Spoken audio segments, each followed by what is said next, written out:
నమస్తే మీ TV news కి స్వాగతం. ముందుగా బులెటిన్ లో హెడ్లైన్స్.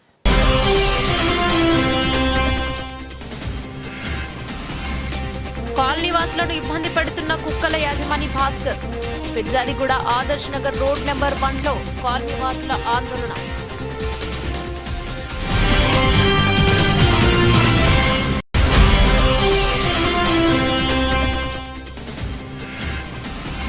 బాలచిత్తారి నగర్లో అక్రమంగా సెల్ టవర్ నిర్మాణం, పనులు ఆపాలని డిమాండ్.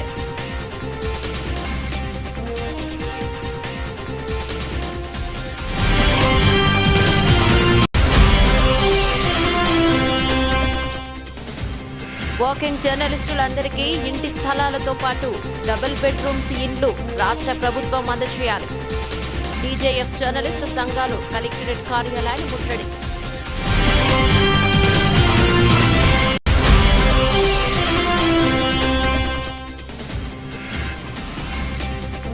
మండలంలో సబ్సిడీ పైన కంది విత్తనాలు పంపిణీ, సమస్యలపై వారికి అందవలసిన పథకాలపై మాట్లాడిన జూలకంటి బ్రహ్మానందం రెడ్డి.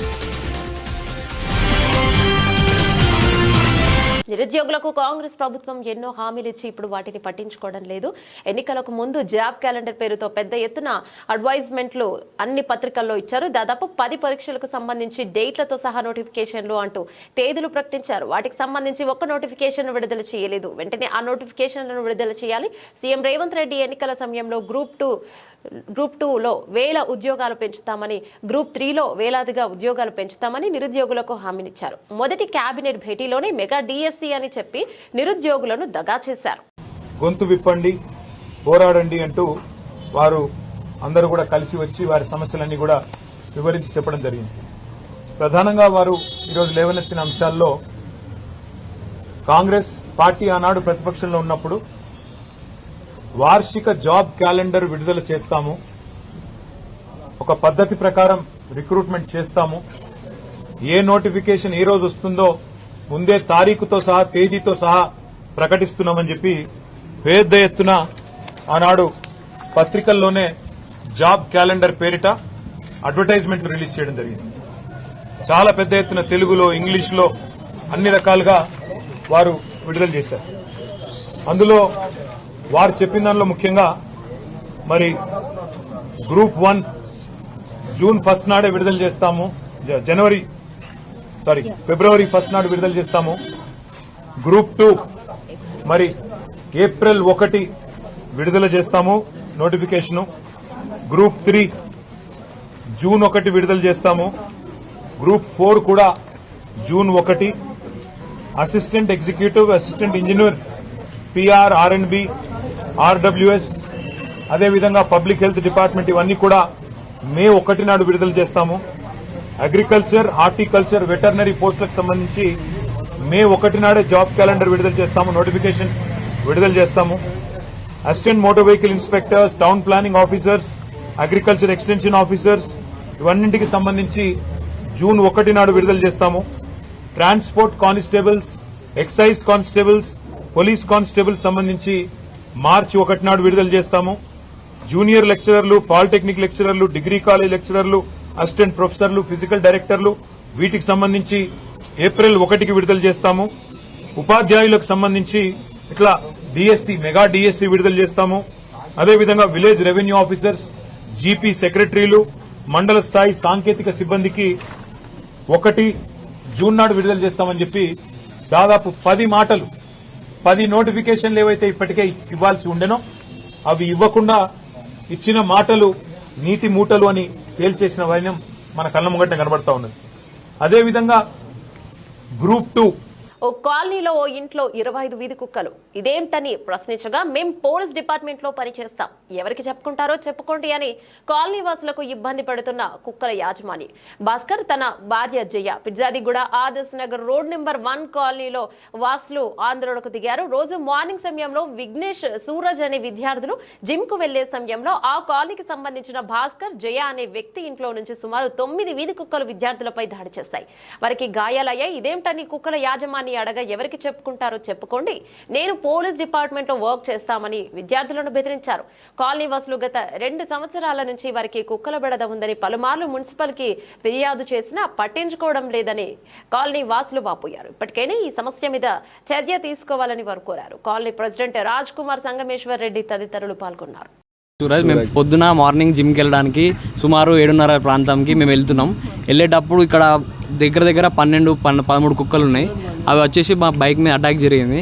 అటాక్ చేస్తే స్కిడ్ అయ్యి కింద పడ్డాం. అయితే మొత్తం టెన్షన్లో మేము ఏం చేసినాం అర్థం కాలేదు. స్పీడ్ అయ్యేసరికి బండి మీద కింద పడ్డాం. దెబ్బలు తాకినాయి, చాలా బాగా రక్తం కారేటట్టు దెబ్బలు తాకినాయి. ఇది ఆదర్శ నగర్ పీర్దాది కూడా రోడ్. 12 నుండి 16 వద్దల దాడి మీదికి వచ్చినాయి. అంటే మీదికి వచ్చేసరికి భయంతో మేము ఏం చేయాలో అర్థం కాక స్పీడ్ చేసినాం. బండి స్పీడ్ చేసేసరికి ఇక్కడ వాటర్ ఉన్నాయి అనమాట. పొద్దున అలికి వెళ్తారు, ఆ వాటర్తో కింద పడడం జరిగింది. బేసిక్గా ఈ కాలనీ కుక్కలు అంటే వీళ్ళకి ఫుడ్ పెడుతున్నారు అని తెలుసు. ఫుడ్ పెడుతున్నారు వీళ్ళు. 12-13 అట్లుంటాయి. స్ట్రీట్ కుక్కలు, స్ట్రీట్ డాగ్స్ వాళ్ళే పెంచుతున్నారు.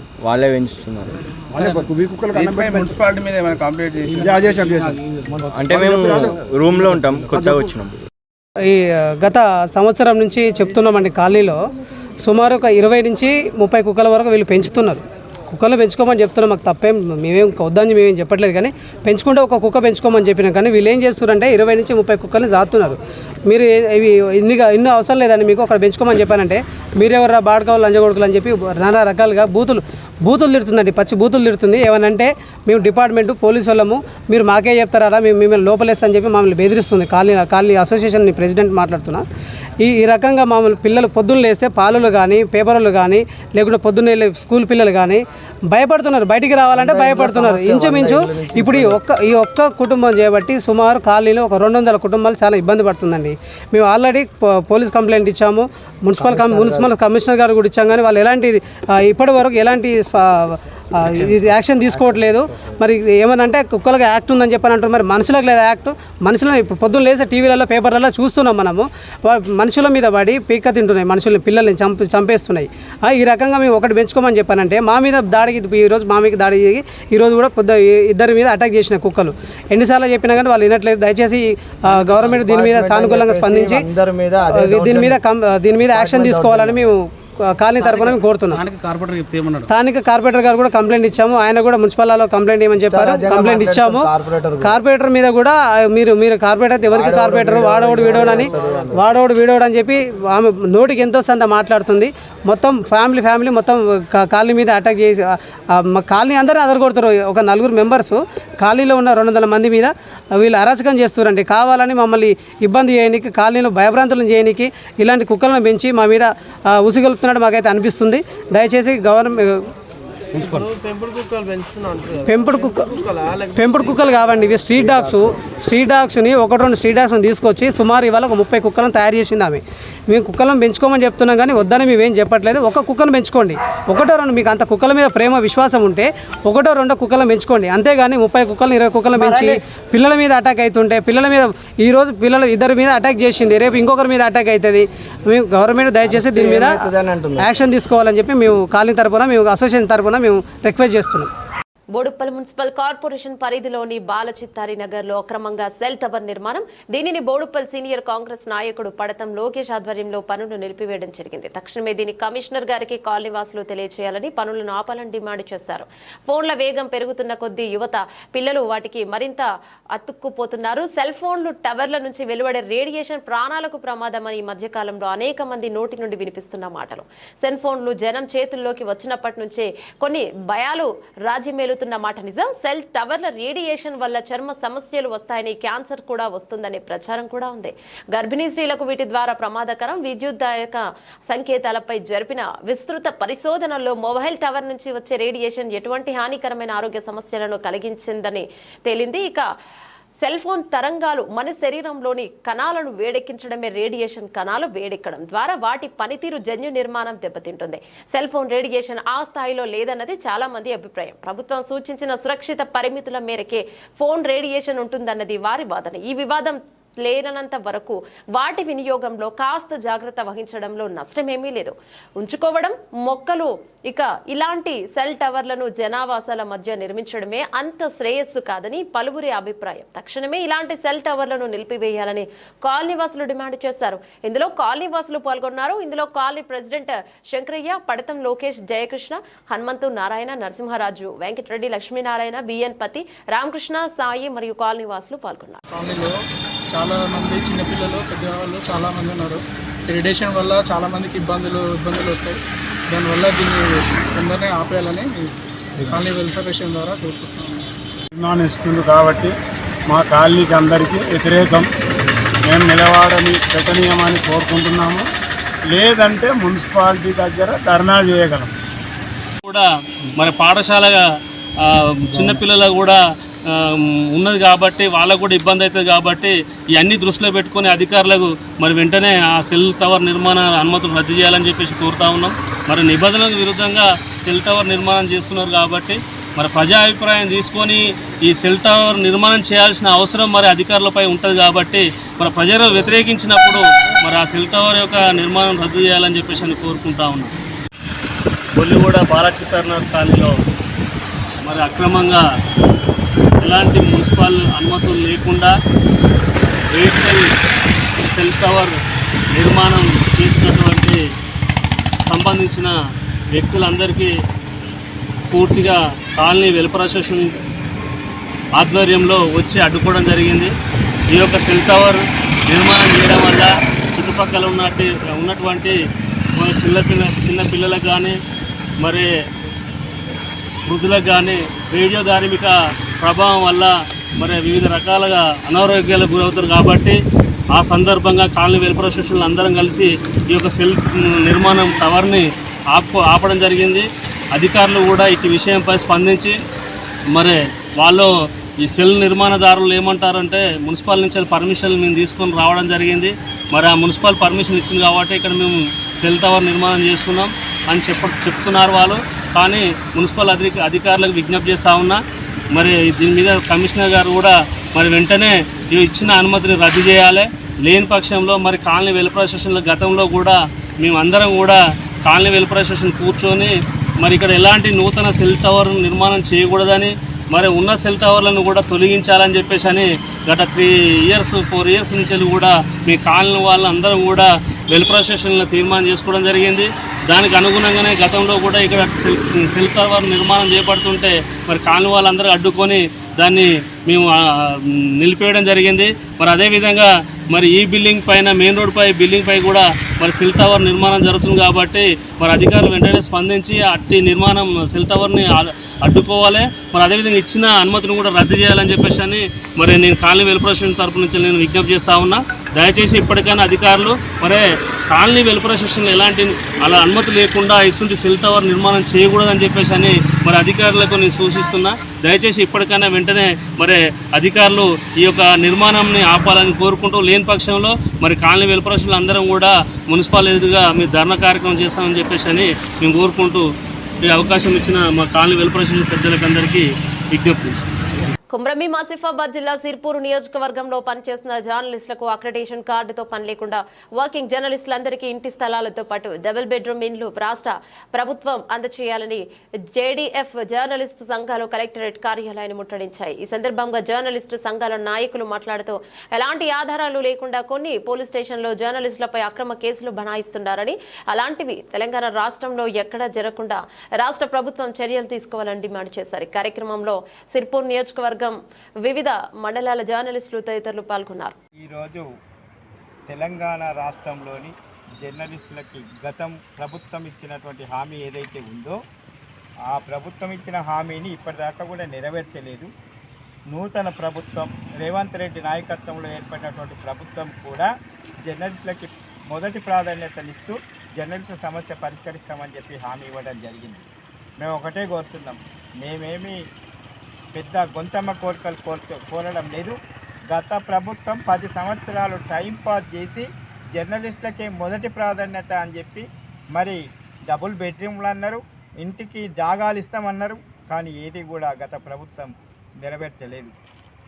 ప్రస్తుతం కొనసాగుతున్నటువంటి ప్రభుత్వంలో కూడా ఎలాంటి ఆంక్షలు లేకుండా, ఎలాంటి విధానాలు లేకుండా బేషరతుగా జర్నలిస్టులు అందరికీ కూడా ఇల్లు లేదా ఇంటి జాగాలు కేటాయించాలనేటువంటి ప్రధాన లక్ష్యంతో జర్నలిస్టులపై జరుగుతున్న అక్రమ దాడులని అరికట్టాలని మనం పోరాడుతున్నాం. ఈ పోరాటంలో మన జర్నలిస్టులందరూ కూడా ఇంట్లో రెక్కాడితే డొక్కాడే పరిస్థితి. మళ్ళీ ఇక్కడ మనకు తెల్లంగేసుకొని కనబడతాం, కానీ మన ఇళ్లల్లో మన పరిస్థితి ఏందో మనకు తెలుసు. కాబట్టి జర్నలిస్టులు దర్జాగా ఎదుగుతారు, వాళ్ళకెందుకు ఫ్రీగా ఇవ్వాలి, వాళ్ళకెందుకు వసతులు కల్పించాలనేటువంటి విమర్శలు కూడా వస్తాయి. కానీ జర్నలిస్ట్ యొక్క నిజ జీవితం చాలా దుర్భరంగా ఉంటుంది. నిజమైన జర్నలిస్టులకు జరుగుతున్నటువంటి అన్యాయాలు చాలా చెప్పుకోవటానికి కూడా మాటలు సరిపోనంత దీన పరిస్థితులలో ఉన్నాయి. కాబట్టి దీన్ని డీజేఎఫ్ ఒకటే కోరుతుంది, ఏమంటే డెమోక్రటిక్ జర్నలిస్ట్ ఫెడరేషన్ ఏదైతే ఉందో ఈ జర్నలిస్టులు అందరికీ కూడా ఎలాంటి షరతులు విధించకుండా మొదటి ప్రాధాన్యతగా ఇల్లు లేదా ఇంటి జాగాలు కేటాయించాలనేది ప్రధాన అంశంగా మేము డీజేఎఫ్ ఆధ్వర్యంలో అన్ని జిల్లా కార్యాలయాల ముందు నిరసన కార్యక్రమాలు జరుపుతూ మెమరాండాల ద్వారా కోరుతున్నాం. ఏం కోరుతున్నాం? ఆయన ఏ జర్నలిస్ట్ అనేది కాదు, జర్నలిస్టు వృత్తిలో కొనసాగుతున్న వాళ్ళందరికీ ఏదో ఒక బేస్ చేయాలి.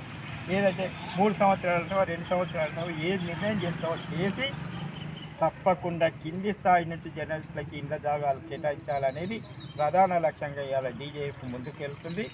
ఈ డీజేఎఫ్ ఆధ్వర్యంలో మిగతా జర్నలిస్ట్ సంఘాలను కూడా కలిసి రమ్మంటున్నాం. ఎందుకంటే నిజంగా జర్నలిస్టుల కోసం జర్నలిస్ట్ సంఘాలు పనిచేసి ఉంటే ఇవాళ జర్నలిస్టులు అందరూ ఈ దీన స్థితిలో ఎందుకు ఉండేవాళ్ళు? నిజంగా మొదటి ప్రాధాన్యతనే కనుక జర్నలిస్టులకి ప్రభుత్వాలు అమలు చేసి ఉంటే ఇవాళ జర్నలిస్టులకు ఎందుకు ఇండ్లు లేవు? కాబట్టి అక్రమ దాడులను వెంటనే నిలిపివేయాలి, అక్రమ కేసులను అన్ని ఎత్తివేయాలి. ప్రధానంగా ఎదుర్కొంటున్నటువంటి ఈ దారిద్ర్య రేఖకు దిగువన కొనసాగుతున్న విలేకరుల సమస్యని మొదటి ప్రాధాన్యతగా తీసుకొని ఈ ప్రభుత్వం పరిష్కరించాలనేటువంటి ప్రధాన లక్ష్యం మీద డీజేఎఫ్ ముందుకు పోతుంది. డీజేఎఫ్ ఆధ్వర్యంలో మనం రాష్ట్ర వ్యాప్తంగా ఉద్యమిస్తున్నాం. మరి మన ఉద్యమాన్ని చూసినటువంటి ప్రభుత్వం కూడా ఆలోచనలు పడింది. కాబట్టి అతి త్వరలో జర్నలిస్టులు అందరికీ కూడా అంతటా కూడా మొదటి ప్రాధాన్యత కింద జర్నలిస్ట్ కోటా కేటాయించి జర్నలిస్ట్ అందరికీ కూడా ఇల్లు లేదా ఇంటి జాగాలు కేటాయించాలి, అక్రమ కేసులు ఎత్తివేయాలని ప్రధాన డిమాండ్ తోటి మనం ముందుకెళ్తున్నాము. ఈ ఎడ్యుకేషన్లో కూడా మన ప్రాధాన్యతను తగ్గిస్తున్నారు. ఎడ్యుకేషన్ మాచర్ల నియోజకవర్గ దుర్గి మండలంలో సబ్సిడీ పైన కంది విత్తనాలు పంపిణీ చేసిన అనంతరం రైతుల సమస్యలపై వారికి అందవలసిన పథకాలపై మాట్లాడిన జూలకంటి బ్రహ్మానందరెడ్డి. రిజర్వాయర్ కట్టడం మూలంగా ఇక్కడ వర్షాభావ పరిస్థితులు ఏర్పడతాయి. ఈ ప్రాంత రైతాంగం నష్టపోతుంది. కాబట్టి ముందుగా ఆదుకోవాల్సింది ఈ ప్రాంత రైతాంగాన్ని అని చెప్పేసి ఆనాడే నాగార్జున సాగర్ ప్రాజెక్టు నిర్మాణ సమయంలోనే కోస్లా కమిటీ తన నివేదికలో పేర్కొనటం జరిగింది. దురదృష్టవశాత్తు అనేక కారణాలతోటి మరి ఈ రోజు వరకు కార్యరూపం దాల్చలేదు. ఈ రాబోయే 2-3 సంవత్సరాల్లో ఫస్ట్ ఫేజ్ అయిపోతుంది. ఒక సంవత్సరంలో రెండో ఫేజ్ కూడా మళ్ళీ ఆ తర్వాత వెంటనే ప్రారంభించే విధంగా మన ప్రియతమ ముఖ్యమంత్రి గౌరవనీయులు శ్రీ నారా చంద్రబాబు నాయుడు గారు చర్యలు తీసుకుంటారు. అలాగే భవిష్యత్తులో కూడా ఈ ప్రాంత రైతాంగం మేలు జరగటానికి వ్యవసాయ శాఖ వారిని కూడా ఎప్పుడూ అప్రమత్తం చేస్తూ ముందస్తుగా వారికి రైతులకు ఏం కావాలి అనే ఒక ఆలోచన, ఒక కార్యాచరణని రూపొందించుకోవాల్సిందిగా వారికి విజ్ఞప్తి చేస్తూ ఉన్నాను. సీజన్ వస్తుందంటే రైతుల మనోభావాలు ఎట్లా ఉన్నాయి, ఏ పంట వేయబోతున్నారు కొంచెం సర్వే చేసి మరి రాబోయే అవసరాలని ముందుగా గుర్తించి సకాలంలో వాళ్ళకి కావాల్సిన సహాయ సహకారాలు అందించడం, కల్తీ ఎరువులు పురుగు మందుల ద్వారా కూడా నష్టపోతున్నారు. వాటి విషయంలో కూడా ప్రభుత్వం స్ట్రిక్ట్గానే ఉంటుందని చెప్పి ఈ సందర్భంగా తెలియజేస్తూ మరి అన్ని విధాలుగా ఈ రాష్ట్ర రైతాంగానికి తెలుగుదేశం పార్టీ అండగా ఉంటుంది. గతంలో మరి 0 వడ్డీ ఉండేది. వైసీపీ పరిపాలన 0 వడ్డీని కూడా రద్దు చేయటం జరిగింది. మరి బంగారం మీద లోన్లు తెచ్చుకునేవాళ్ళు వాటిని రద్దు చేయటంలో జరిగింది. పవర్ స్ప్రేయర్లు ఇచ్చేవాళ్ళు, ఆ పవర్ స్ప్రేయర్లు కూడా లేవు. వ్యవసాయ శాఖ మంత్రి గారిని కలిసిన తర్వాత కూడా మన ప్రాంత అవసరాలను బట్టి ఒక నివేదికను తయారు చేసుకుని వారికి సమర్పించి తగిన అనుమతులు తీసుకురావడానికి కృషి చేస్తాను అని చెప్పి ఈ సందర్భంగా తెలియజేస్తూ, రాబోయే సంవత్సరం ఇదే విధంగా మంచి వర్షాలు పడి ఈ ప్రాంత రైతాంగం మరి మొహాల్లో సుఖ సంతోషాలు చూడాలని, వ్యవసాయ శాఖ వారు కూడా నిబద్ధతతో పనిచేయాలని కోరుకుంటూ, ఈ అవకాశం ఇచ్చిన మీ అందరికీ కూడా పేరు పేరున ధన్యవాదాలు తెలియజేసుకుంటూ 10 ఏళ్లు పరిపాలించిన ప్రజాప్రతినిధులు ప్రజల పాలనాధికారంలోకి వచ్చి అనేక అభివృద్ధి పనులు చేస్తుంటే హర్షించాల్సింది పోయి అభివృద్ధి పనులను ఎండగట్టే పనిలో పడ్డారని మంత్రి పొంగులేటి అన్నారు. భద్రాద్రి కొత్తగూడెం జిల్లాలో భద్రాచలం పట్టణంలో జరుగుతున్న నూతన గోదావరి కరకట్ట నిర్మాణ పనులను పరిశీలించారు. తెలంగాణ రాష్ట్ర రెవెన్యూ శాఖ మంత్రి పొంగులేటి శ్రీనివాసరెడ్డి మీడియాతో మాట్లాడారు.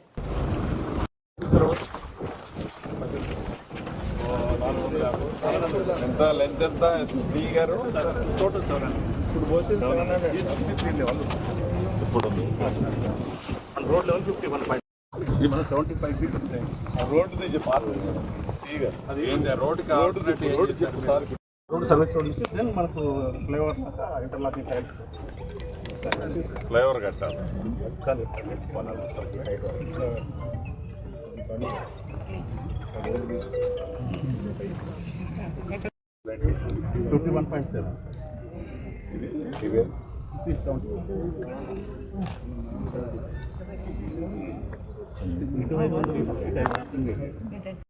సార్ ఎమ్మెల్సీ గారే తీసుకెళ్ళి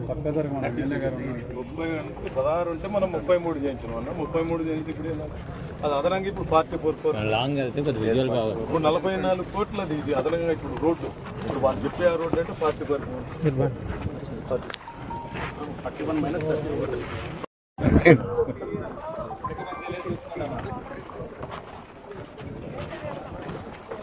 లేకపోతే ఇప్పుడు దీనివల్ల ఉపయోగం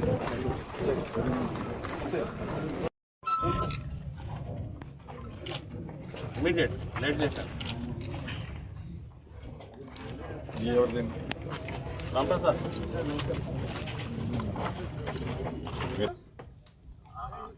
ఎవరు కాదు కదా, కొంచెం స్ట్రిప్ చేస్తే ఏమవుతుంది, 1:35 అట్లా పెడితే 1:35 1:30 పెడితే, ఎందుకంటే ల్యాండ్ అక్విజిషన్ ప్రాబ్లం అంత ఉంటుంది కదా. ఒకసారి చూడండి మీరు టెక్నికల్, అంటే మీకు వన్స్ మీరు ఇది వచ్చేసరికి ఫార్మేషన్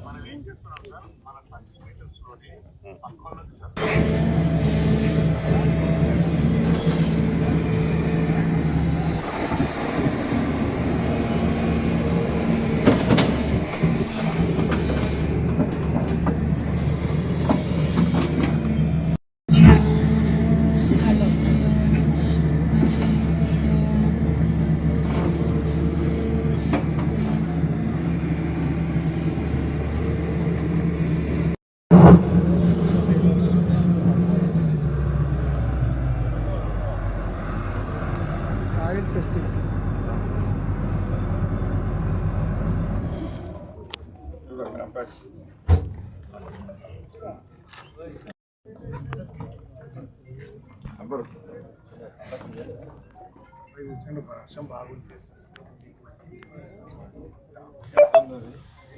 98 వస్తుంది, 98 కాదు 95 వస్తుంది. కుప్పం మండలంలో ప్రకృతి వ్యవసాయం చేసే సుమారు 154 మంది రైతులకు వ్యవసాయ పరికరాలను కుప్పం ఎంపీడీఓ కార్యాలయంలో జిల్లా collector Sumit Kumar, MLC Kancharla Srikanth, TDP నేత సురేష్ బాబు చేతుల మీదుగా పంపిణీ చేశారు. ఈ సందర్భంగా వారు మాట్లాడుతూ రాష్ట్ర ప్రభుత్వం రైతుల సంక్షేమానికి పెద్దపీట వేశారని కొనియాడారు. రైతులను ఆదుకునేందుకు అన్ని విధాల చర్యలు తీసుకుంటామన్నారు. అనంతరం ప్రకృతి వ్యవసాయం గురించి వివరించారు. ఈ కార్యక్రమంలో జిల్లా అధికారులు మరియు టీడీపీ నేతలు, రైతులు పాల్గొన్నారు.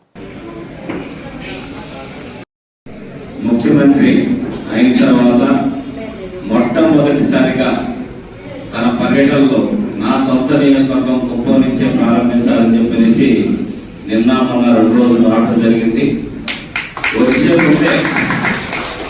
వచ్చే ముందే ఏదైతే హామీలు ఇచ్చారో ఎలక్షన్ మేనిఫెస్టో కావచ్చు, ఇతర అంశాలు కావచ్చు, వాటికి సంబంధించి ఇమ్మీడియట్ గా అయ్యే పనులన్నింటినీ జీవోలు ఇవ్వడం, మిగతా వాటికి ఎస్టిమేషన్స్ అంచనాలు ఏ పనులకు ఎంత ఖర్చు అవుతుందో అంచనాలు వేయమని చెప్పనేసి అక్కడి నుంచే అధికారులందరినీ ఆదేశించడం.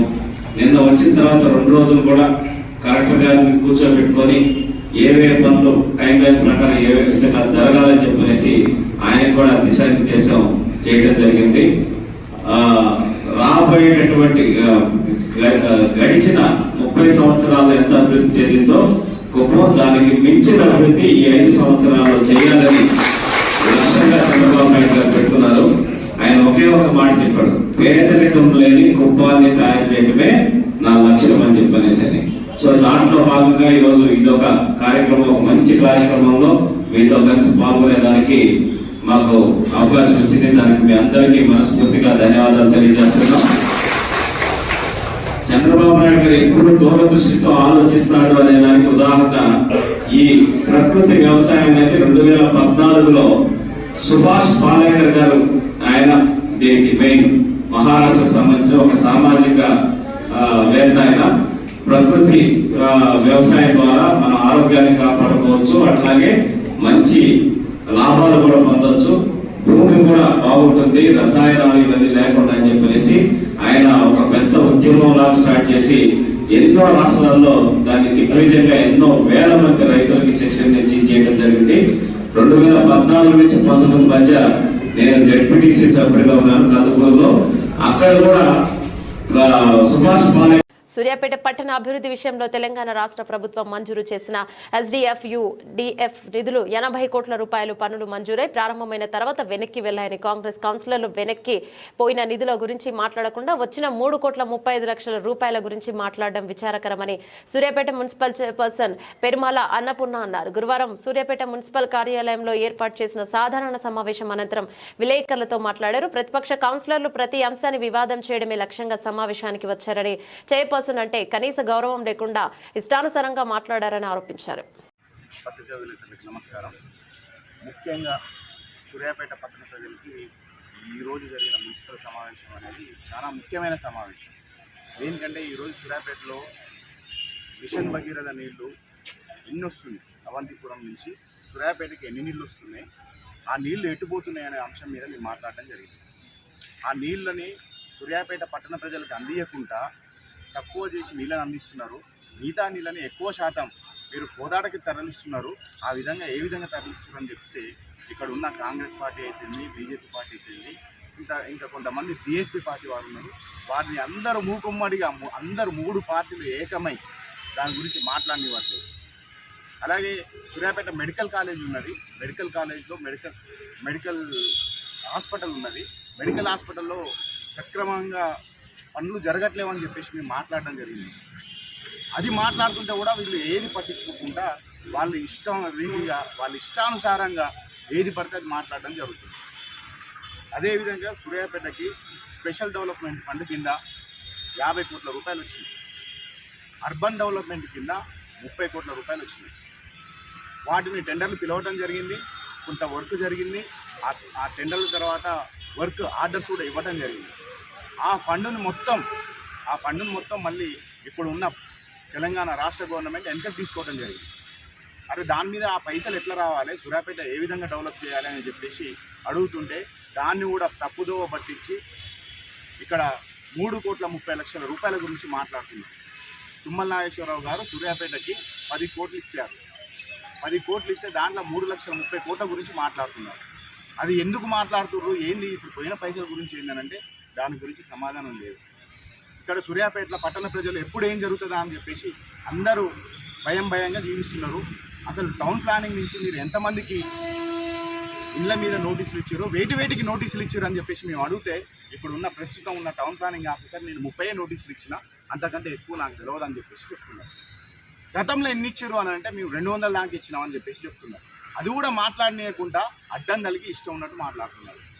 ఇక్కడ సూర్యాపేటలో మాత్రం ఎక్కడ ఏది ఉందో మాత్రం తెలియదు, కానీ సూర్యాపేటలో మాత్రం అరాచక పాలన జరుగుతున్నది. ఇక్కడ ఎవరు ఏ విధంగా బతకాలి, ఏ విధంగా ఉండాలి అని చెప్పేసి మేము ఆలోచిస్తుంటే వీళ్ళు సూర్యాపేట ప్రజల్ని భయభ్రాంతులకు గురి చేయడం, సూర్యాపేట ప్రజల్ని ఏ విధంగా ఏం చేయాలని చెప్పేసి ఆలోచిస్తున్నారు. కాబట్టి ఇది ఖచ్చితంగా కాంగ్రెస్ పార్టీ మరియు బీజేపీ పార్టీ ఇక్కడ కలిసి నాటకాలు ఆడుతూ ఇక్కడ దళిత మహిళైన చైర్మన్ గారిని చాలా ఇబ్బందులకు గురి చేస్తున్నారు. కాబట్టి సూర్యాపేట పట్టణ ప్రజలు మీకే తెలవాలి మీరు ఏం చేస్తున్నారు, నెక్స్ట్ ఏం చేయాలనుకుంటున్నారు. కాబట్టి ఈ అవకాశం ఇచ్చిన ప్రతి ఒక్కరికి పత్రికా విలేకరులకి ధన్యవాదాలు.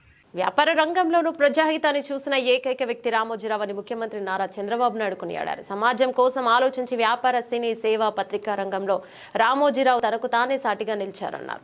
విలువలతో పత్రికను నడిపిన అక్షర యోధులు రామోజీరావు అన్నారు.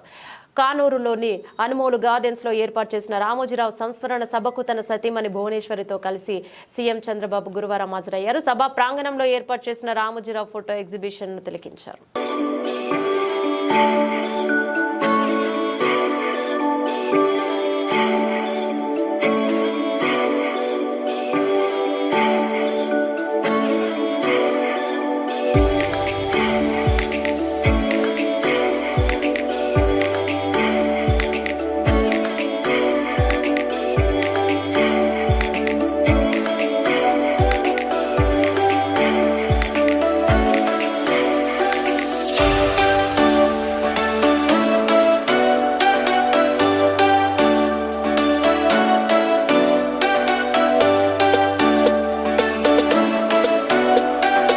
జూలై 1న ఇంటి వద్దే పెన్షన్ల పంపిణీ. పెంచిన పెన్షన్ల మేరకు 4,399.89 కోట్లను 65,18,496 మంది పెన్షన్దారుల ఒక్క రోజులోనే పంపిణీకి ఏర్పాట్లు.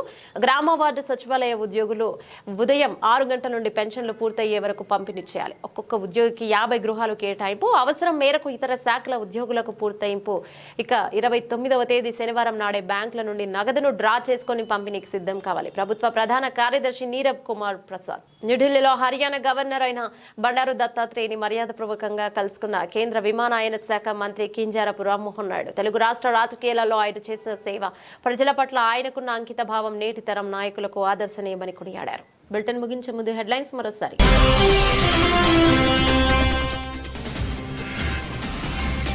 కాలనీవాసులను ఇబ్బంది పెడుతున్న కుక్కల యజమాని భాస్కర్. పిర్జాదిగూడ ఆదర్శ్ నగర్ రోడ్ నెంబర్ 1లో కాలనీవాసుల ఆందోళన.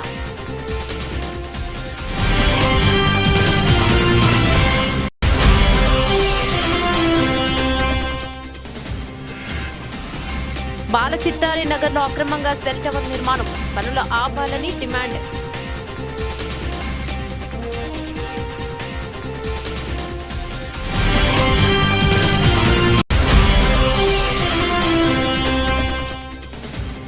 వాకింగ్ జర్నలిస్టులందరికీ ఇంటి స్థలాలతో పాటు డబుల్ బెడ్రూమ్స్ ఇండ్లు రాష్ట్ర ప్రభుత్వం అందజేయాలి. టీజేఎఫ్ జర్నలిస్టు సంఘాలు కలెక్టరేట్ కార్యాలయాన్ని ముట్టడి.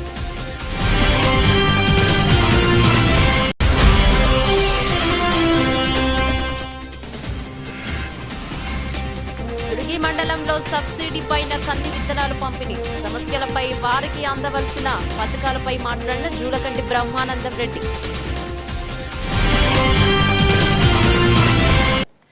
ఇవే బులెటిన్లోని అప్డేట్స్. మరో బులెటిన్లో మళ్ళీ కలుసుకుందాం. అంతవరకు సెలవు. నమస్తే.